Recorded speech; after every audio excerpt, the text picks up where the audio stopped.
AskReddit by Mom's Lucivag. What is something a president did that personally affected you negatively? I was cleaning up after a hurricane. Sent group out to get lunches, they didn't come back. Sent another group out to get more garbage bags and bleach, they didn't come back. It was dark, so we had to stop working, no power. Our cars couldn't get out. Fucking presidential motorcade stopped all traffic in the middle of hurricane cleanup for 4 hours. People don't realize that this is what happens when the president visits the aftermath cleanup, but they'll complain endlessly that the president doesn't care because they didn't personally go there. I'm a cancer survivor and the current Mexican president got rid of a special insurance that paid for every follow-up test and treatment I need since my cancer was very aggressive. Due to this now I have to pay out of pocket every test, every consult, absolutely everything. I know people who haven't been able to afford chemo and therefore have died. I'm in the USA. I personally know 3 people who have cancer and even with insurance they cannot afford treatments. My small town has been having raffles and fundraisers to help them.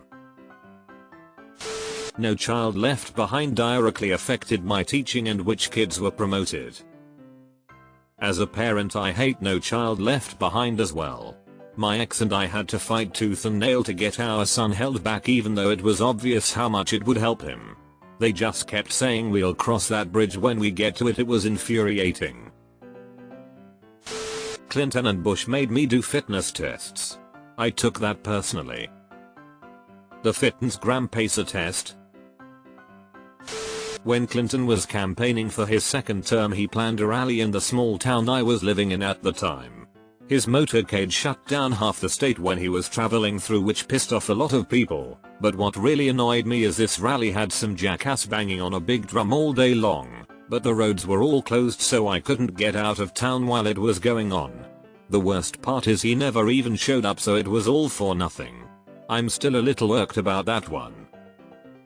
Meanwhile, you can run into the Prime Minister of Australia at the local store, lol. I was in a term federal position that was being converted to permanent. They finally got the job announcement through HR and a veteran was on the list.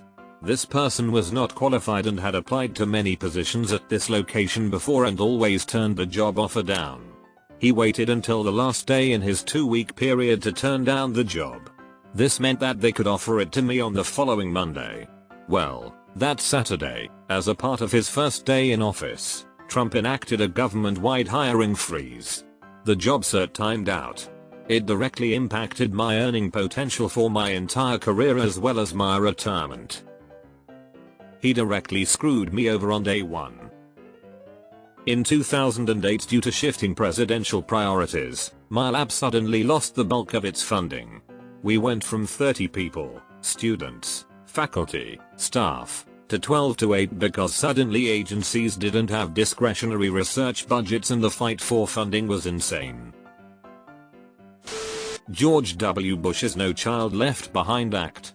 I'm on the spectrum, and No Child Left Behind put such an emphasis on every class getting a certain average that the teachers pressured my parents to put me in special ed. You were the no child.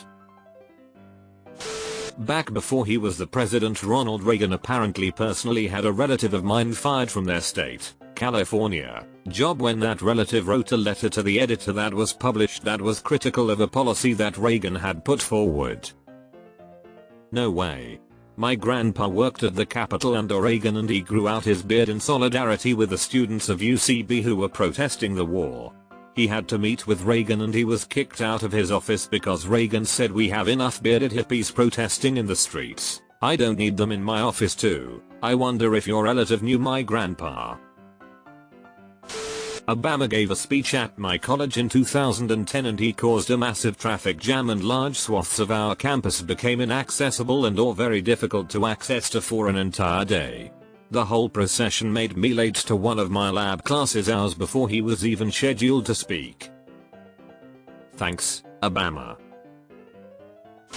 Reagan changed SSI survivors' benefits for children to stop at 18 instead of 21. Those benefits were important for my mom and I to cover my tuition and it made it harder for me to swing college. I forgot about that one. I think I got 6 payments before that took effect. That was just enough to show me how useful it would have been. Screw you, Ronnie, I hope you're burning in the hell I don't believe in.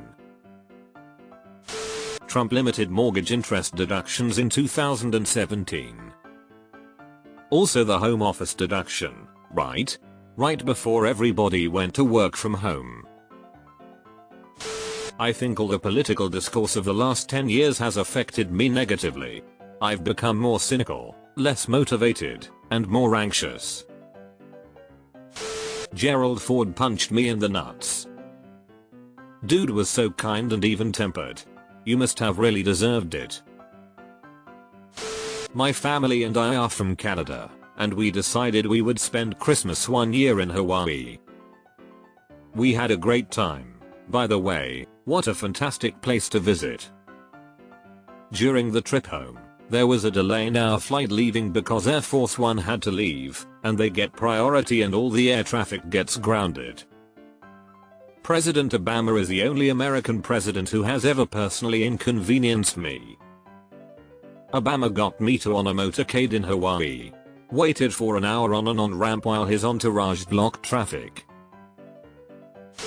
A program my child's college offered for training teachers pursuing math education. We selected this college based on this program. It was a joint venture between a few selected colleges and the National Science Foundation. It was one of the first things the Trump administration cut. Thanks to that piece of shit Bolsonaro and his inattitude towards COVID, 700,000 people died in Brazil. A few of those were family members. I'm from Belarus and same. Lukashenko denied that the virus existed, then denied it was serious and then still used it when it was convenient. For example, people were forbidden from protesting election results in 2020 because of COVID protocols. Can't imagine how many people actually died because he also ordered all mortality statistic for the last few years to be scrapped. Kind of roundabout way, but Trump did a rally that blocked up traffic on the interstate, causing my wreck in which my husband died. I'm so sorry. I was working in the Philadelphia election center during the 2020 election. Trump's lies about us cheating led to a number of armed men from several states away driving up to try and kill us. They made it all the way to the door before the cops stopped them. Each day I'd come back. It took a few days to finish counting, if you recall, and a crowd of Trump supporters protesting outside the entire time kept shouting death threats at us. My best friend, who is a reporter for a local paper, was outside the Capitol covering the events before the 6th of January happened. The tourists explicitly told her they would rape and kill her before taking her camera gear from her, smashed it, and chased her and her colleague from the hill. I'll never forget the fear in her voice when she called me moments before she had to flee.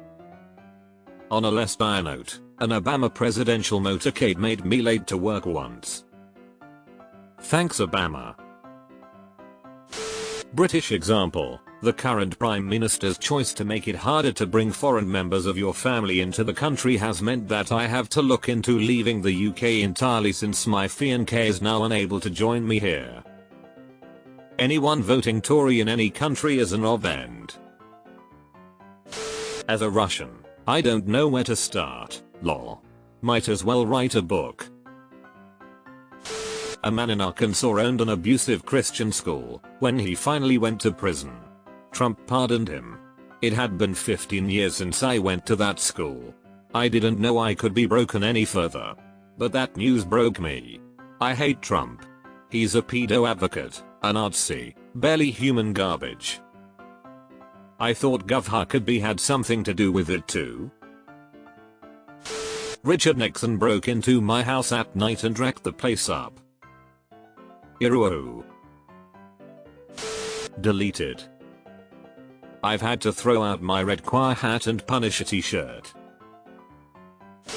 President Biden came to New York City and shut down a huge portion of the Upper East Side.